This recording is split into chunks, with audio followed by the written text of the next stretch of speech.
చేస్తున్నావు? ఏం లేదు, స్క్రోల్ చూసుకుంటూ వీడియోలు చూసుకుంటూ. జాబ్ ఏమైనా అప్లై చేయొచ్చుగా? ఈ చదవటాలు జాబులు చేయగలం మన వల్ల అయ్యే పని కాదురా. మరి డిగ్రీ ఎందుకు చేసా? జాబ్ వస్తుందేమో చేశా, కానీ మన తలరాజు అది లేదు, అది ఆలోచిస్తున్నా. మరి మనలాంటి వాళ్ళ కోసం సినిమా తీసాడు. 12th fail. పాస్ అయ్యాక పాస్ అయ్యి ఏం చేస్తున్నావు? డిగ్రీ చేసావు, ఎంఏ చేసావు, ఖాళీకి కూర్చున్నావు. 12th ఫెయిల్ అయినా కానీ ఐపీఎస్ క్రాక్ చేశాడు. లక్. అందుకే ఆ సినిమా చూడాలి. ఏముంది ఆ సినిమాలో? ఏంట్రా, అరే ఒక పల్లెటూరు నుంచి ఇంగ్లీష్ రాదు, 12th ఫెయిల్ అయ్యాడు. ఫ్యామిలీ ప్రాబ్లం అయ్యి నాన్న జాబ్ వద్దు, గవర్నమెంట్ జాబ్. గవర్నమెంట్ జాబ్ అయితే అది తీసేస్తారు వాళ్ళు. అక్కడి నుంచి స్ట్రగుల్ ఫేస్ చేస్తూ వాడు ఎలాగా ఐపీఎస్ క్రాక్ చేశాడు ఢిల్లీ వెళ్ళి అనేది మెయిన్ ప్లాట్. సూపర్ ఉంది సినిమా మాత్రం.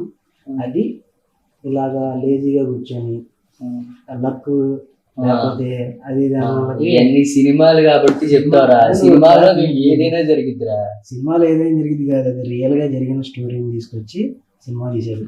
రియల్ స్టోరీ గురి ఏమనుకున్నాం, అస్సలు ఎమోషన్ ఉంటుంది. వాడు ఒక గోల్ పెట్టుకుంటాడు, ఐపీఎస్ ఆఫీసర్ అవ్వాలి, దాని మీదే వెళ్తుంది. వాడు ఎంత కష్టపడ్డాడు, ఇంట్లో నుంచి ₹1 తీసుకెళ్ళాడు, ఢిల్లీ వెళ్తాడు. ఫస్ట్ ఎక్కడ ఓపెన్ అవుతుంది అంటే వాళ్ళ ఫ్యామిలీ బ్యాక్గ్రౌండ్ అంతా చూపిస్తారు.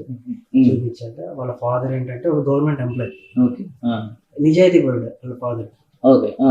లంచం తీసుకొని ఏదో ఇది చేయమంటాడు, వాడు చేయనంటాడు. అది ఆమె కోపం చేసి కొద్దిగా పాలిటిక్స్ చేసి వాడు ఆయన జాబ్ పోతుంది. అక్కడి నుంచి స్టార్ట్ అయింది.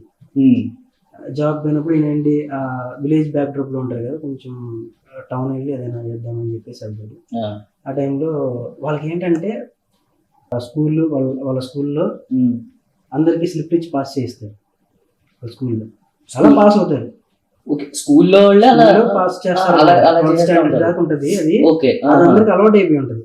అదేలే, అంటే వాళ్ళ స్కూల్ నుంచి ఎక్కువ మంది పాస్ చూపించుకోవడానికి ఎక్కువ మంది అలాగా స్లిప్ ఇచ్చి పాస్ చేస్తారు. అది జనరల్ గా అందరికి అలవాటు అయిపోద్ది. మనవాడు ఏంటంటే 12th స్టాండర్డ్ వస్తుంది.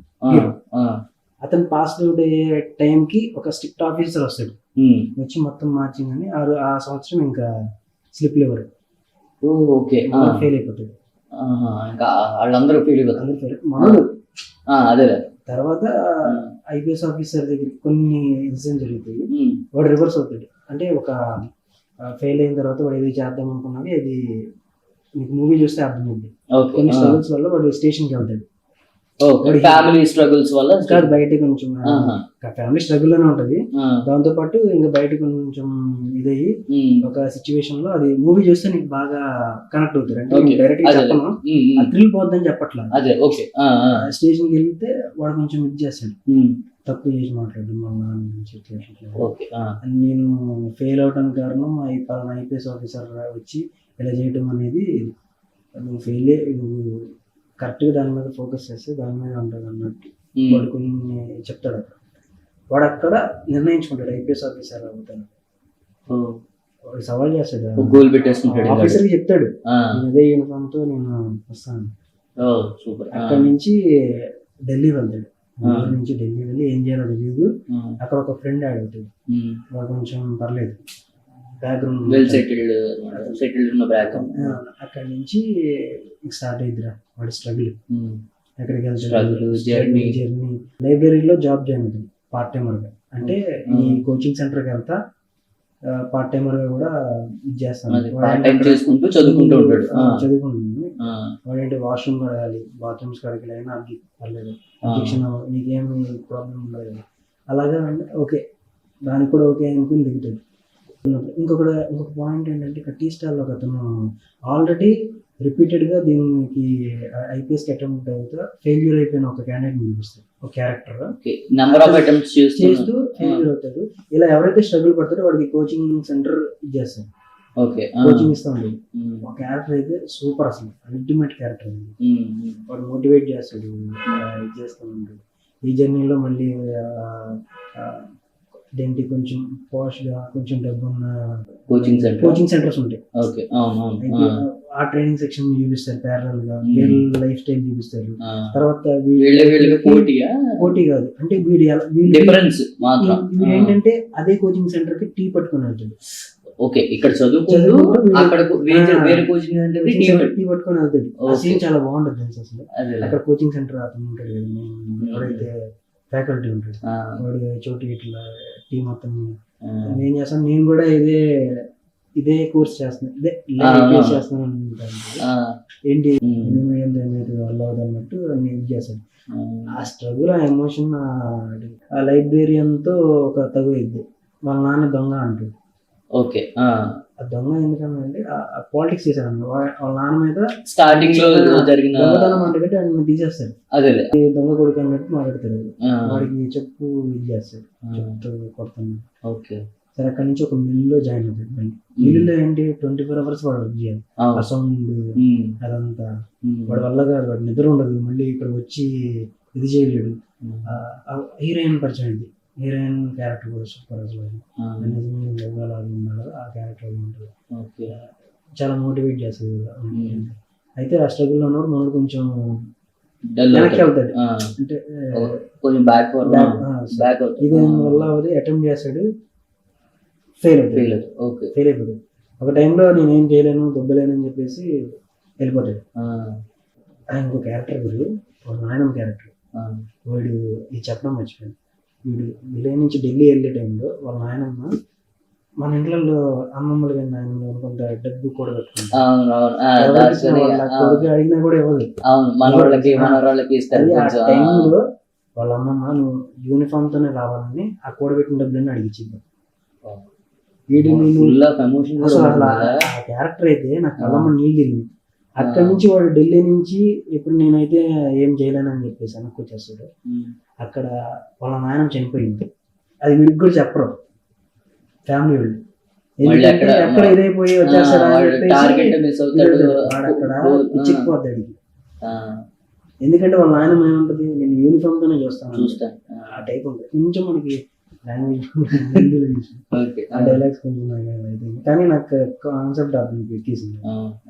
సో అది వాడు అక్కడ నిర్ణయించుకుంటాడు, నీకు వచ్చేస్తాడు ఏది జరిగినా కానీ చచ్చిపోయినా పర్లేదు, నేను ఎక్కడే చచ్చిపోవాలి. అక్కడ నుంచి రీస్టార్ట్ అన్న పదం వాడు యొక్క పిస్టల్ ఎవడైతే మోటివేట్ చేస్తాడు వాడికి మొత్తం అటెంప్ట్ చేస్తాడు ఫుల్. చూడరా మనం స్క్రీన్ మీద చూస్తే ప్రతి ఇంచ్ పర్ఫెక్షన్ గా చేశాడు. 3 Idiots డైరెక్ట్ చేసిన వాళ్ళు తీసింది. ఓకే, వాళ్ళ బ్యానర్ ఉండాలన్నది. టీ స్టార్ వాడు చెప్పాడు, అరే నువ్వు ఇలా చదివితే అలాగా మన ఇంతమందిలో ఒక్కడైనా కానీ అందరం గెలిచినట్టే అని చెప్పి వాడు క్రాక్ చేయాలని అని చెప్పి వాడి సపోర్ట్ ఉంటుంది. వాడు ఎక్కడ ఫెయిల్ అవుతున్నారు అనేది పట్టుకుంటాడు. వాడికి నిద్ర ఉండదు, సరైన ప్లేస్ ఉండదు. ఎందుకంటే వాడు గెటిన్ అవ్వాలంటే వాడు ఆ వర్క్ చేయాల్సిందే, ఆ మిల్లో వర్క్ చేయాల్సిందే 24 hours. ఆ 24 hours లో సౌండ్ వస్తూనే ఉంటది. మరి ఇంకెక్కడ స్పేస్ ఉండదు. వాడు 2-3 గంటలను ఇన్ని అవర్సే పడుకుంటాడు. అందులోనే వాడు చదువుకుంటాము పడుకుంటాము అంతా. అది దానివల్ల వాడు ఫోకస్ తగ్గిపోద్ది. అది వీడికి కనిపెట్టి నేను నీకు సపోర్ట్ చేస్తానని చెప్పి ఉన్న దాంట్లో తీసుకొచ్చి తీసుకొని మొత్తానికి కొడతాడు, ట్రాక్ చేస్తాడు. అసలు అది పిచ్చి. ఎవడైతే ఆఫీసర్ కి చెప్తాడో వాడు మర్చిపోతాడు కూడా. వెళ్ళినప్పుడు ఆడ బచ్చగా ఎవడు సవాల్ చేసి వెళ్ళాడు అనుకుంటాడు. అంటే ఆ క్యారెక్టరైజేషన్స్, ఆ క్యారెక్టర్స్, అలా ఆ ప్రెజెన్సీ అంత బాగా నచ్చింది నాకు. ఎందుకంటే దీని మీద టాపిక్, ఈ మూవీ మీద ఇలాగ టాపిక్ చేద్దామని ఎందుకు అనిపించిందంటే వాళ్ళ పెట్టిన ఎఫర్ట్ కానీ, ఆ మెయిన్ లీడ్ క్యారెక్టర్ చేసిన వాడు కానీ యాక్టింగ్ కానీ అసలు అది రియల్ గా మనం కనెక్ట్ అయిపోతాం. ప్లేస్ లో ఉన్నాం అన్న ఫీల్ వస్తుంది. అసలు మన చుట్టుపక్కల జరిగిన స్ట్రగుల్స్ కానీ అవన్నీ ఇది బాగా ఎక్కడ కనెక్ట్ అవుతుంది అంటే, ఎవరైనా ఒక గోల్ పెట్టుకుని మిడిల్ డ్రాప్ అయిపోతూ ఉంటారు ఈసారి కొంతమంది, నా వల్ల కాదని చెప్పి వాళ్ళకి పర్ఫెక్ట్గా ఉంటుంది.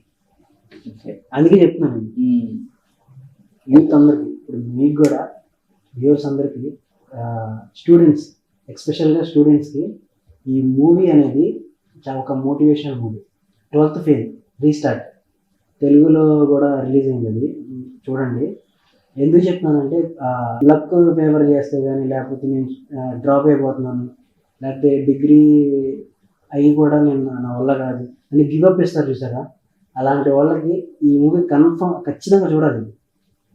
పాస్ అవడమే గగనం, వాడికి ఏం రాదు. అలాంటి వాడు ఐపీఎస్ ఆఫీసర్ అవుతాడు. అది చూడండి, మీరు తప్పకుండా చూడాలి. వాడి స్ట్రగుల్ ఏంటనేది కూడా మీరు తప్పకుండా చూస్తారు, మీకు నచ్చుతుంది. మీరు చూసి మళ్ళీ వచ్చి మా వర్డు ఛానల్కి కింద కామెంట్ సెక్షన్లో మీ ఒపీనియన్ అనేది పెడతారని చెప్పేసి ఆశిస్తున్నాను. ఎంతమంది చూసారు ఆల్రెడీ ఇప్పటివరకు ఈ సినిమా చూసి ఎంతమంది చూసారో కూడా పెట్టండి. అండ్ ఇలాంటి మూవీస్ ఏమైనా ఉన్నా సరే మాకు సజెస్ట్ చేయండి, మేము చూసి మళ్ళీ దాన్ని మీకు రివ్యూ ఇస్తాం. Okay okay, bye. సబ్స్క్రైబ్ చేయండి, లైక్ చేయండి, షేర్ చేయండి. Thank you. Thank you.